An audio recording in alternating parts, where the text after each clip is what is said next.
Hello दोस्तों, कैसे आप लोग। मैं उम्मीद करता हूँ आप अच्छे होंगे और आपका पढ़ाई अच्छा चल रहा होगा। आज की इस वीडियो में हम लोग बात करेंगे ये बिहार सचिवालय सहायक के लिए टेस्ट नंबर आपका कितना है। तो ये आपका टेस्ट नंबर 13 है। कितना है? 13। और 13 का ये पार्ट नंबर आपका पहला है। अगर आप पीछे का टेस्ट नहीं देखे तो देख लीजिएगा, प्लेलिस्ट में अवेलेबल है, इसका प्लेलिस्ट बना हुआ है, वहाँ से आपको सब टेस्ट देखने के लिए मिल जाएगा। ठीक है।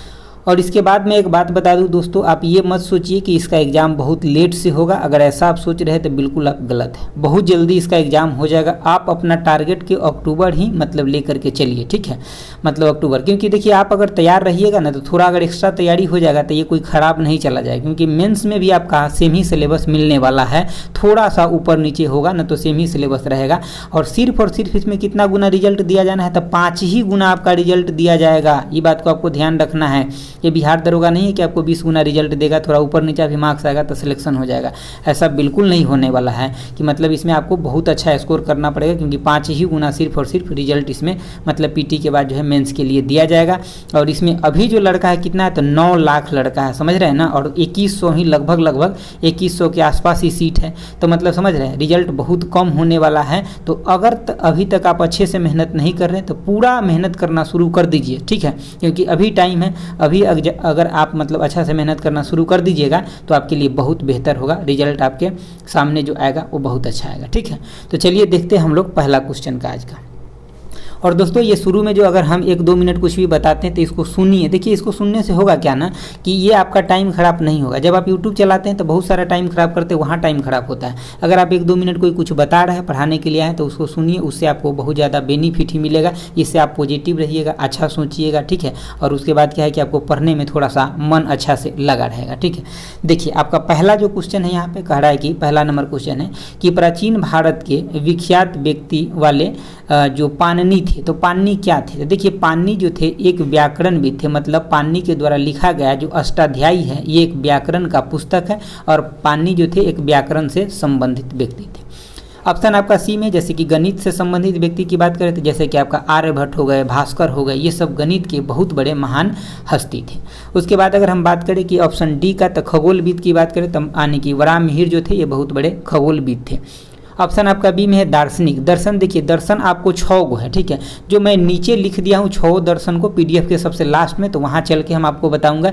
जैसे कि आपका योग हो गया, पतंजलि, तो मतलब ऐसे जो है ना सांख्य दर्शन हो गया, गौतम बुद्ध से संबंधित है। तो ऐसे 6 गो दर्शन है, हम सबसे आपको उसको नीचे दिखाएंगे। ठीक है, देखिए आपका क्वेश्चन नंबर जो 2 है, मतलब यहाँ पे जगह नहीं था इसलिए वो सब नीचे लिखे हुए हैं। 2 नंबर क्वेश्चन है कि जब बाबर ने सर्वप्रथम भारत पर आक्रमण किया उस समय दिल्ली के सल्तनत की गद्दी पर कौन था। तो दिल्ली के सल्तनत की गद्दी पे कौन था जब बाबर ने पहली बार आक्रमण किया था, तो वो किया था 1519 में पहला बार आक्रमण किया था भेड़ा पे। ठीक है, तो देखिए यहाँ पे जो अगर कार्यकाल की बात करें तो इब्राहिम लोदी का जो कार्यकाल था ये 1500 कब से 1517 से लेकर के और 1526 तक इब्राहिम लोदी का कार्यकाल था। तो पहली बार बाबर ने आक्रमण किया था तो इब्राहिम लोदी के कार्यकाल में है, और यानी कि बाबर ने ही इब्राहिम लोदी को 1526 में हराया था पानीपत के प्रथम युद्ध में। ठीक है, और वहीं पे इब्राहिम लोदी मारा भी गया था। तो इसका आंसर क्या हो जाएगा, ऑप्शन आपका डी हो जाएगा। समझ गए बातों को। चलिए अगला क्वेश्चन देखिए। अगला जो आपका क्वेश्चन है, क्वेश्चन नंबर आपका 3 है, और 3 नंबर क्वेश्चन को ध्यान से सुनिए। देखिए क्या कह रहा है कि चित्तौड़ दुर्ग में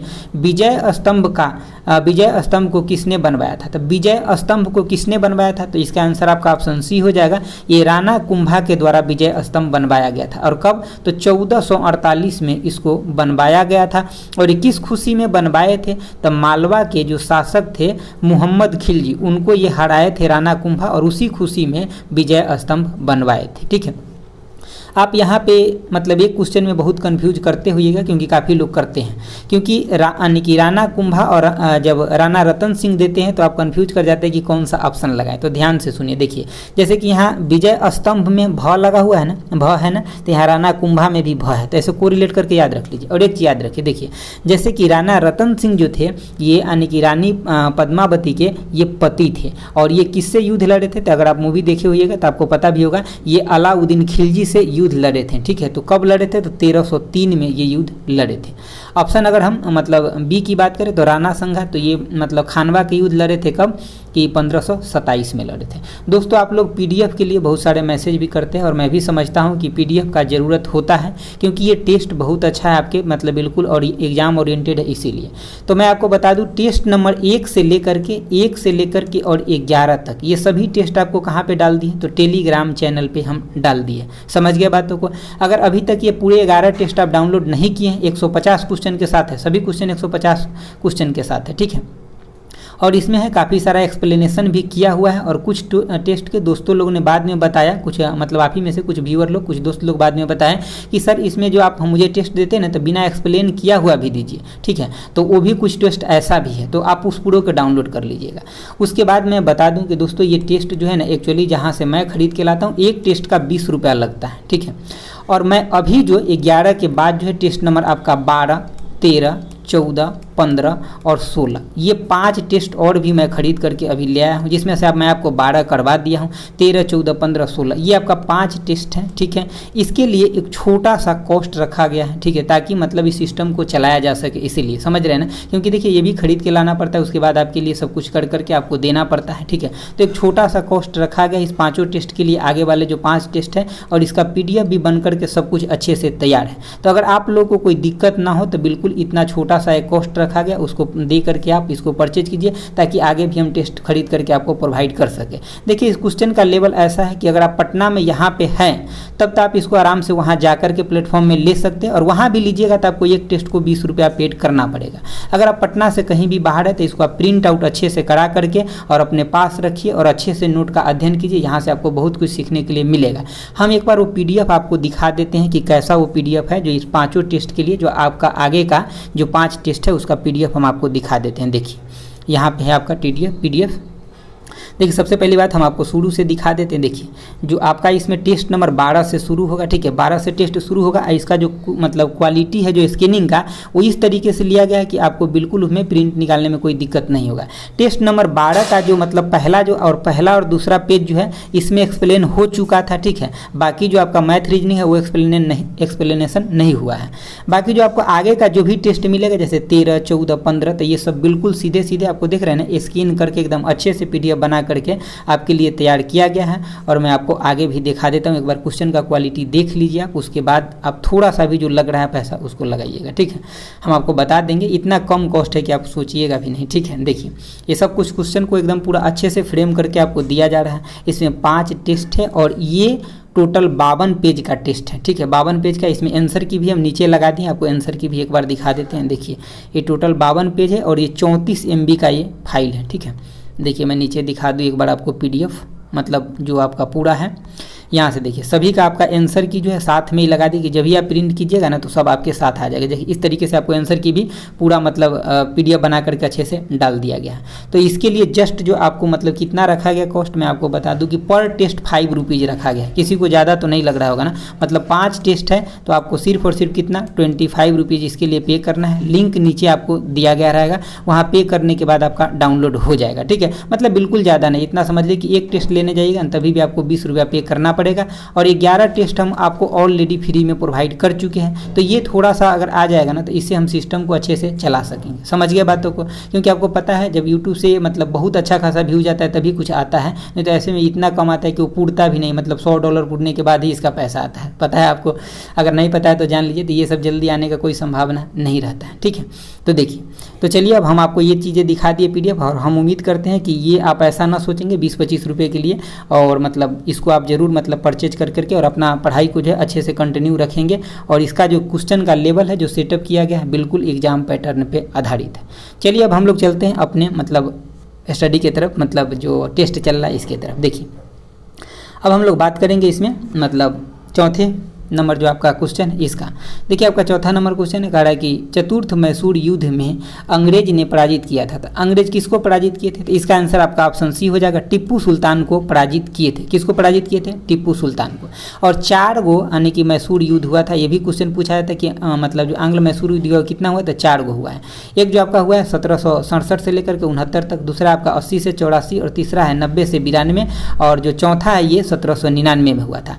जब ये दूसरा युद्ध जो हो रहा था तो 1782 में मतलब टीपू सुल्तान के जो फादर थे हैदर अली, इनका मृत्यु हो गया, मतलब मृत्यु क्या, इनको युद्ध में ही मारे गए थे। ठीक है, तो इसका आंसर क्या हो जाएगा, ऑप्शन आपका मतलब सी हो जाएगा। अगर आपसे ये पूछा जाएगा कि मैसूर के दूसरे युद्ध में मतलब जो 1780 से 84 तक चल रहा था, इसमें हैदर अली का मृत्यु कब हुआ था, तो 1782 में हैदर अली का मृत्यु हुआ था। अगला क्वेश्चन देखिए, अगला जो आपका क्वेश्चन है, क्वेश्चन नंबर आपका 5 है, कह रहा है कि मंत्रिमंडल सचिवालय का नियंत्रण कौन करता है। तो देखिए मंत्रिमंडल जो सचिवालय का नियंत्रण करता है ये प्रधानमंत्री के द्वारा किया जाता है। ठीक है, और प्रधानमंत्री जो होते हैं ये वास्तविक कार्यपालिका होते हैं, जबकि आपका राष्ट्रपति क्या होते हैं, तो ये संवैधानिक प्रधान होते हैं, मतलब जो आपका संवैधानिक कार्यपालिका होते हैं ये आपका राष्ट्रपति होते हैं। ठीक है, जबकि संसद की हम बात करें तो ये आर्टिकल 79 में आता है, और मंत्रिमंडल शब्द का संविधान में एक ही बार चर्चा किया गया है, वो आर्टिकल नंबर या अनुच्छेद नंबर 352 में।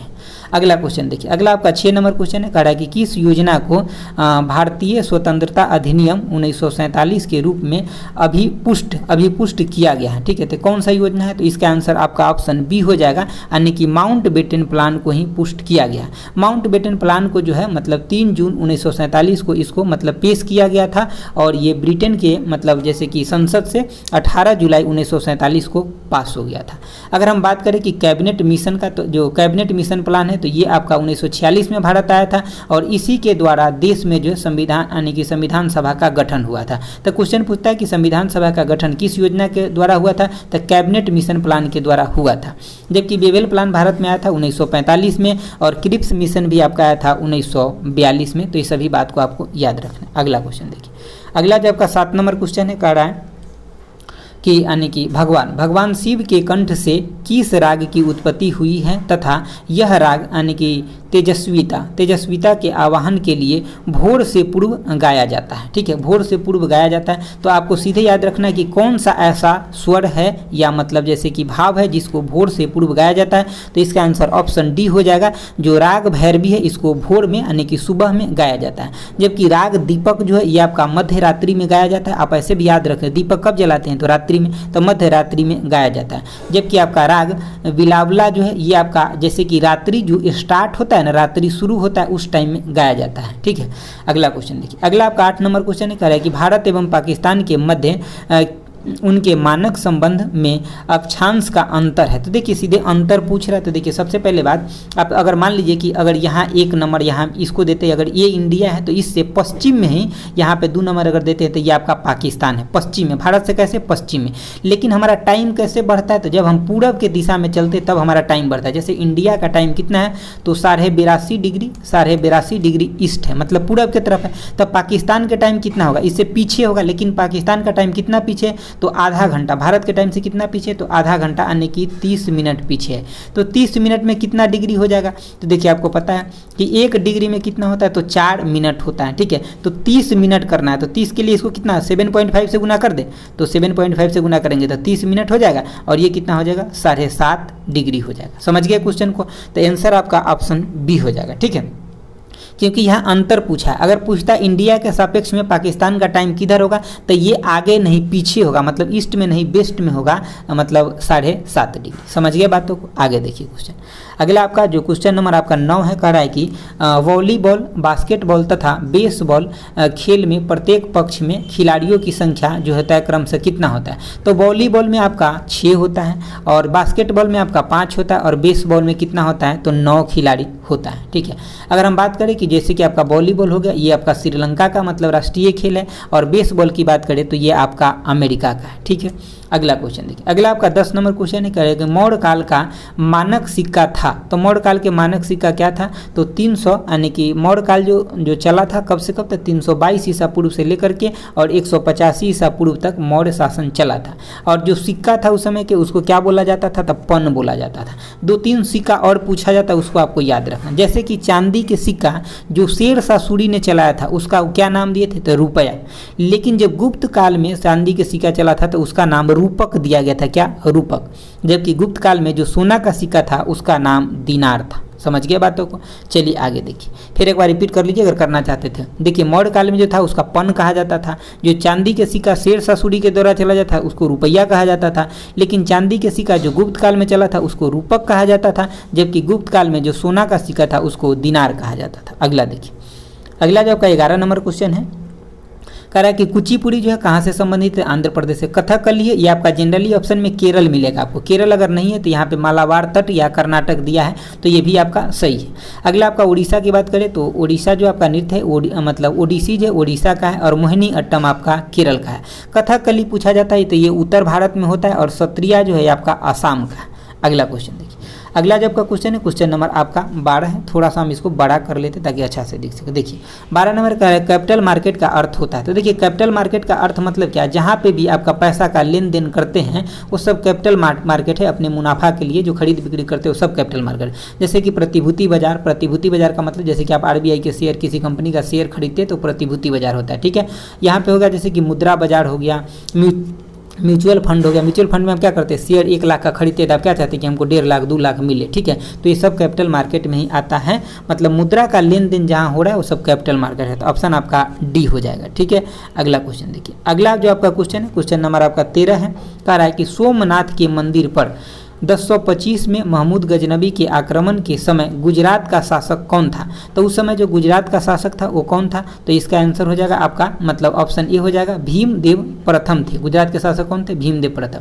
और जब ये सोमनाथ मंदिर पर आक्रमण किए थे तो ये 16वां आक्रमण था। ये टोटल जो आक्रमण किया था महमूद गजनबी तो 17 आक्रमण किया था, ठीक है। अगर हम बात करें यहाँ पे ऑप्शन बी के, तो यहाँ पे देख रहे हैं भीमसेन द्वितीय है। तो भीमसेन द्वितीय के समय जो था 1178 में मोहम्मद गोरी ने आक्रमण किया था फिर से गुजरात पे, लेकिन उस समय में भीमसेन द्वितीय मोहम्मद गोरी को हरा दिया था, ठीक है। तो आपको याद रखना है कि जब भीमसेन प्रथम था तो उस समय में महमूद गजनबी जो है आक्रमण किया था, 16वां आक्रमण, और सब कुछ लूट के ले गया था। जबकि भीमसेन द्वितीय के समय में मोहम्मद गोरी आया था तो यहीं पे पूरा का पूरा कुटाया था, ठीक है।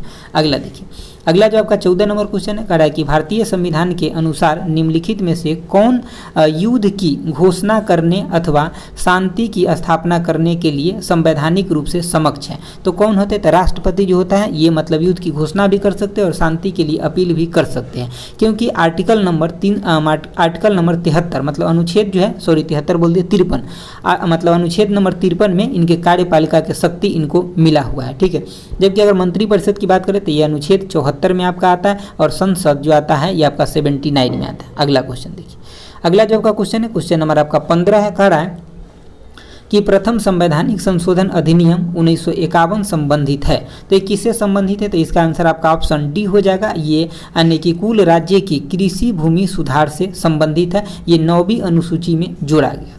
अगला आपका 16 नंबर क्वेश्चन है, कह रहा है कि किस विख्यात समाज सुधारक द्वारा ज्ञान योग्य, कर्म योग्य तथा राज योग्य नामक पुस्तक लिखा गया। तो इसका आंसर हो जाएगा ऑप्शन डी, स्वामी विवेकानंद जी के द्वारा ये सब पुस्तक लिखा गया। इनके गुरु कौन थे स्वामी विवेकानंद जी के, तो रामकृष्ण परमहंस थे। और स्वामी विवेकानंद जी के द्वारा 1897 में रामकृष्ण मिशन की स्थापना किया गया। तो देखिए एक चीज़ को आपको ध्यान रखिए, रामकृष्ण मिशन की स्थापना पूछा जाएगा तो स्वामी विवेकानंद के ध्यान से टिक लगाना है, क्योंकि रामकृष्ण मिशन परमहंस में कई बार लोग टिक लगा देते, तो इसको आपको ध्यान रखना है, ठीक है। देखिए ऑप्शन सी की बात करें तो महादेव गोविंद रनाडे की बात करें तो ये प्रार्थना समाज की स्थापना किए थे, और ये भी एक समाज सुधारक ही थे। अगला क्वेश्चन देखिए, अगला आपका 17 नंबर क्वेश्चन है, कह रहा है कि लंदन में द्वितीय गोलमेज सम्मेलन के आयोजन का केंद्र था। तो कहाँ था केंद्र, मतलब कहाँ पे द्वितीय गोलमेज सम्मेलन हुआ था, तो ऑप्शन आपका डी हो जाएगा, सेंट जेम्स पैलेस में हुआ था। कहाँ पे हुआ था, सेंट जेम्स पैलेस में हुआ था। और कब हुआ था, तो 1931 में हुआ था, और इसमें महात्मा गांधी भाग लिए थे कांग्रेस के तरफ से, ठीक है। और इस गोलमेज सम्मेलन में महात्मा गांधी, एनी बेसेंट और BR अम्बेडकर ने भाग लिए थे। महात्मा गांधी जो इस सम्मेलन में भाग लेने के लिए गए थे तो कौन से जहाज से गए थे, तो INS राजपूताना से जहाज से गए थे। INS राजपूताना जहाज से ये गए थे, ये भी आपको ध्यान रखना है। इस गोलमेज सम्मेलन का जो अध्यक्षता किसके द्वारा किया गया था, तो वहाँ के जो PM थे उस समय में मैकडोनाल्ड थे, इन्हीं के द्वारा किया गया था, रैमजे मैकडोनाल्ड के द्वारा किया गया था, ठीक है। अगला आपका 18 नंबर क्वेश्चन है, कह रहा है कि खुदीराम बोस को डैश डैश में फांसी दी गई थी। तो ये आपका आंसर जो जाएगा ऑप्शन सी हो जाएगा, मुजफ्फरपुर षड्यंत्र केस में इनको फांसी दिया गया था। और कब दिया गया था, तो 1908 ईस्वी में दिया गया था, और इनको लगभग सबसे कम उम्र में फांसी दिया गया था। इनका उम्र जो है 18 साल के ही था उस टाइम। अगला क्वेश्चन देखिए, अगला जब का क्वेश्चन है, क्वेश्चन नंबर आपका 19 है, कह रहा है कि भारतीय संविधान के अनुसार लोकसभा के चुनाव लड़ने की न्यूनतम शैक्षणिक योग्यता है। तो कोई भी योग्यता की जरूरत नहीं, अगर आप ग्रुप डी के फॉर्म भरते तो 10वां पास होना जरूरत है, लेकिन संसद में जो लोग बैठते हैं उनके लिए किसी भी सर्टिफिकेट का जरूरत नहीं है, ठीक है। बस उनका उम्र होना चाहिए क्या, तो 25 साल लोकसभा के लिए और 30 साल राज्यसभा के लिए होना चाहिए, और ये भारत के नागरिक होना चाहिए, वो किसी भी तरह से पागल या दिवालिया घोषित नहीं हुआ होना चाहिए, ठीक है। वो सब क्या है कि इसके उम्मीदवार बन सकते हैं। अगला क्वेश्चन देखिए, अगला आपका 20 नंबर क्वेश्चन है, कह रहा है कि रोलेट एक्ट के विरोध में किसने लगान न देने का आंदोलन का मतलब सुझाव दिया था।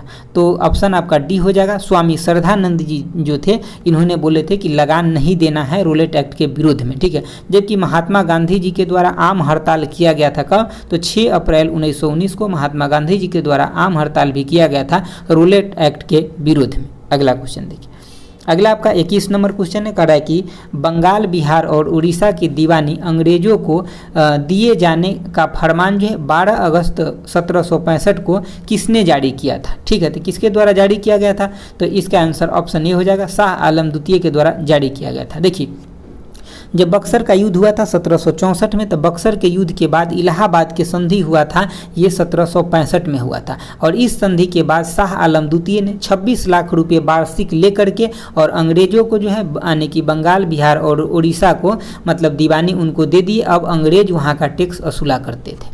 अगला आपका जो 22 नंबर क्वेश्चन है, कह रहा है कि क्षेत्रफल के अनुसार विश्व में भारत का स्थान है, तो 7वां है। पहले स्थान पे आपका रसिया, दूसरे नंबर पे आपका कनाडा, तीसरे चाइना और चौथे अमेरिका। इसी तरह से आगे बढ़ते जाइएगा तो आपको 7वें नंबर पे भारत मिलेगा।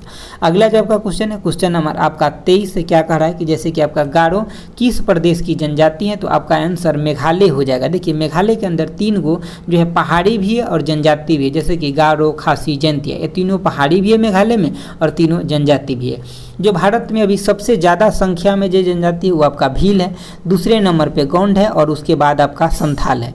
संथाल इस बार के लिए इम्पोर्टेंट क्वेश्चन इसलिए क्योंकि अभी भारत के राष्ट्रपति द्रौपदी मुर्मू बनी है, ये यानी कि संथाल जाति से ही हैं। कौन से, संथाल जाति से ही हैं। अगला देखिए, अगला आपका 24 नंबर क्वेश्चन है, कह रहा है कि किस राज्य में सर्वाधिक चंदन के वृक्ष पाया जाता है, तो ऑप्शन आपका डी हो जाएगा। कर्नाटक में सबसे ज़्यादा चंदन के वृक्ष पाया जाता है, जबकि केरल में जो है रबर का वृक्ष सबसे ज़्यादा पाया जाता है। ये चंदन के वृक्ष जो होता है कैसा वन होता है, तो ये आपका पर्णपाती या पतझर वन कह सकते हैं। तमिलनाडु में सबसे ज़्यादा जो वन होता है यूकलिप्टस का वन होता है, और यूकलिप्टस को जो है मतलब पारिस्थितिकी का शत्रु भी बोला जाता है क्योंकि ये बहुत ज़्यादा पानी को सोखता है। अगला क्वेश्चन देखिए, अगला आपका 25 नंबर क्वेश्चन है, कह रहा है कि यानी कि विशाख दत्त के मुद्रा राक्षस में वर्णित जो नाम है चंद्रश्री या चंद्रश्री के रूप में किस राजा को पहचाना गया है, तो चंद्रश्री के रूप में चंद्रगुप्त मौर्य को ही पहचाना गया है। यानी कि विशाख दत्त का जो मुद्रा राक्षस है उसमें वर्णन है जो चंद्रश्री, तो वो चंद्रगुप्त मौर्य के लिए ही उसका उपयोग किया गया है वहाँ। अगला क्वेश्चन देखिए, अगला आपका क्वेश्चन नंबर 26 है, कह रहा है कि नेफा नगर निम्न में से किससे संबंधित है, तो नेफा नगर जो पड़ता है आपका मध्य प्रदेश में पड़ता है और ये पेपर मिल यानी कि कागज उद्योग के लिए संबंधित है। जबकि आपका वस्त्र मिल की बात करें तो सबसे पहला जो सफल रूप से जो मतलब चला था वस्त्र मिल वो 1854 में मुंबई में चला था। अगर सीमेंट मिल की बात करें तो ये आपका 1904 में मद्रास में पहली बार सीमेंट मिल जो है सफल रूप से चला था। अगला आपका 27 नंबर क्वेश्चन है, करा निम्नलिखित में से किस राज्य की भूमि भारत की पूर्वी और पश्चिम तट पर हैं, ठीक है। तो कौन से राज्य के जो पूर्वी और पश्चिमी तट पे, तो ऑप्शन आपका ये हो जाएगा पांडिचेरी। देखिए पांडिचेरी के अंदर आपका 4 गो जिला आता है और चारों जिला एक दूसरे से सटा हुआ नहीं है और इसी राज्य का भूमि जो है जो आपका पूर्वी और पश्चिमी दोनों तट पे फैला हुआ है। अगला क्वेश्चन देखिए, अगला जो का क्वेश्चन है क्वेश्चन नंबर आपका 28 है और अच्छा क्वेश्चन है। देखिए कह रहा है कि यदि पृथ्वी का यक्ष झुका नहीं होता तो जिसका यानी कि जिसका अभाव होता वह है, तो किसका अभाव होता है। तो देखिए पृथ्वी का अगर यक्ष झुका नहीं होता, अगर मतलब एकदम बिल्कुल मतलब 0 डिग्री पे होता है, झुका नहीं होता, जो 23.5 डिग्री झुका है ना, वो झुका नहीं होता, बिल्कुल अगर सीधा होता है तो दिन और रात दोनों बराबर होता उस पीरियड में, ठीक है। झुका हुआ इसी की वजह से दिन रात में जो आपका चेंजिंग मिलता है कि कभी दिन बड़ा कभी रात बड़ा, तो इसके वजह से ही मिलता है। तो ऑप्शन आपका ये हो जाएगा कि दिन और रात की अवधि में परिवर्तन होता है, ठीक है, यानी कि दिन और रात बराबर हो जाता है।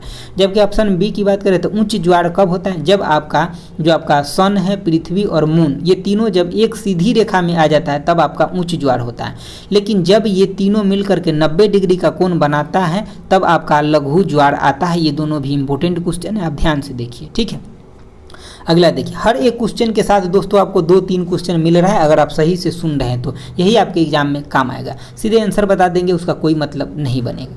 अगला आपका जो क्वेश्चन है मतलब 29 नंबर का है कि विश्व युवा कौशल दिवस किस तिथि को मनाया जाता है, तो इसका आंसर आपका ऑप्शन डी हो जाएगा, 15 जुलाई को मनाया जाता है। जबकि आपका 20 मार्च को विश्व प्रसन्नता दिवस यानी कि खुशी दिवस के रूप में मनाया जाता है। 30 नंबर आपका क्वेश्चन है करा निम्नलिखित में से किस श्रम संघ के सदस्य की संख्या सर्वाधिक है, मतलब कौन सा ऐसा श्रम संगठन है जिसमें सदस्य की संख्या सबसे ज़्यादा है, तो ऑप्शन आपका डी हो जाएगा, यानी कि भारतीय मजदूर संघ जो है इसमें सबसे ज़्यादा जो है मजदूर इसमें अभी है। और ये जो मजदूर संघ है ये बीजेपी से संबंधित, बीजेपी पार्टी से संबंधित है। और जबकि आपका जो आपका इंटक जो है ये आपका कांग्रेस से संबंधित है। यहाँ पे ऑप्शन बी में देख रहे हैं कि एटक, ठीक है, यानी कि ऑल इंडिया जो आपका ऑल इंडिया जो है मतलब इसका स्थापना जो इसका फुल फॉर्म अभी मुझे याद नहीं आ रहा है, ठीक है, अगर आपको याद आ रहा होगा तो बताइएगा। इसका स्थापना जो एटक की स्थापना मतलब फर्स्ट टाइम जो है यानी कि श्रम संघ था, ये पहला जो था मतलब श्रम संगठन था और इसका स्थापना 1920 में लाला लाजपत राय जी के द्वारा किया गया था, ठीक है। तो ये भी आपको ध्यान रखना है कि एटक की स्थापना किसके द्वारा, तो लाला लाजपत राय के द्वारा किया गया था और ये पहला श्रम संघ था और 1920 में इसका स्थापना किया गया था। अगला क्वेश्चन देखिए, अगला आपका 31 नंबर क्वेश्चन है करा है कि दो नदियों के बीच उपजाऊ भूमि को क्या कहते हैं, तो द्वाब कहते हैं, ठीक है। दो नदियों के अगर दो नदी है इसके बीच में अगर कोई भी भूमि है तो इसको हम द्वाब बोलेंगे और ये बहुत उपजाऊ होता है। तराई क्या होता है कि जब नदी यानी कि ऊपर से नीचे की तरफ गिरता है, जहाँ धरातल पे आता है उसी को हम तराई बोलते हैं। अगला जो आपका 32 नंबर क्वेश्चन है कह रहा है कि मलिक कफूर को 1000 दिनारी कहा गया क्योंकि इसे जो है मतलब इसको 1000 दिनार में खरीदा गया था अलाउद्दीन खिलजी के द्वारा, इसीलिए इसे 1000 दिनारी कहा गया। अगला क्वेश्चन देखिए, अगला जो आपका 33 नंबर क्वेश्चन है कह रहा है कि तिरुवनंतपुरम में स्थित है। तिरुवनंतपुरम में क्या स्थित है, तो ऑप्शन आपका सी हो जाएगा कि विक्रम साराभाई अंतरिक्ष केंद्र जो है ये आपका तिरुवनंतपुरम यानी कि केरला में स्थित है। इसका स्थापना जो है 1963 में इसका स्थापना हुआ था। जबकि इसरो का स्थापना कब हुआ था, तो 1969 में हुआ था और इसका मतलब कहाँ पे, बेंगलुरु में हुआ था। ये क्वेश्चन यहाँ पे खास है, ऑप्शन नंबर डी कह रहा है अंतरिक्ष उपयोग केंद्र जो है ये कहाँ पे, तो ये आपका अहमदाबाद में, और आजकल क्वेश्चन यहीं से पूछा जा रहा है, ठीक है, कि अंतरिक्ष उपयोग केंद्र जो है कहाँ पे, तो ये आपका अहमदाबाद में। अगला क्वेश्चन देखिए, अगला जो आपका क्वेश्चन है क्वेश्चन नंबर आपका 34 है, कह रहा है कि निम्नलिखित में कौन सी जो है कौन सी चक्रवातीय हवा चीन सागर में चलती है, तो चीन और जापान में जो चलता है ये आपका ऑप्शन सी हो जाएगा। टाइफून जो है ये आपका चीन और जापान में चलता है। जबकि टॉर्नेडो की बात करें तो ये अमेरिका में चलता है और सबसे खतरनाक चक्रवात यही है, इसका स्पीड लगभग 400 किलोमीटर पर आवर रहता है। जबकि आपका हरिकेन की बात करें तो ये आपका कैरेबियन सी में चलता है, और जब बिली की बात करें तो ऑस्ट्रेलिया में ये चलता है। ये चक्रवात वहाँ आता है जहाँ पे सेंटर में जो होगा प्रेशर जो होगा ये कम हो जाएगा और बाहर में ज़्यादा होगा, तो इसी मतलब बाहर से जब प्रेशर अंदर की तरफ जैसे जैसे भागता है हवा, तो इसी को हम क्या बोलते हैं, चक्रवात बोलते हैं। अगला आपका 35 नंबर क्वेश्चन है, कह रहा है कि अंतर्राष्ट्रीय ओजोन दिवस कब मनाया जाता है, तो ये 16 सितंबर को मनाया जाता है और ये लगभग 20 से लेकर के और 40 किलोमीटर के बीच में पाया जाता है समताप मंडल में। अगला क्वेश्चन देखिए, अगला जो आपका क्वेश्चन है क्वेश्चन नंबर आपका 36 है, क्या कह रहा है कि यानी कि कुल उपयोगिता अधिकतम होती है जब सीमांत उपयोगिता 0 होता है। देखिए कुल उपयोगिता इसको आप याद रख लीजिए कि कुल उपयोगिता जो होता है अधिकतम होता है कब, जब सीमांत उपयोगिता 0 होता है तो कुल उपयोगिता जो होता है आपका अधिकतम होता है। तो दोस्तों एक्चुअली इसमें छोटा ही वीडियो इसको रखा गया ताकि आप अच्छे से देख लीजिए, ठीक है।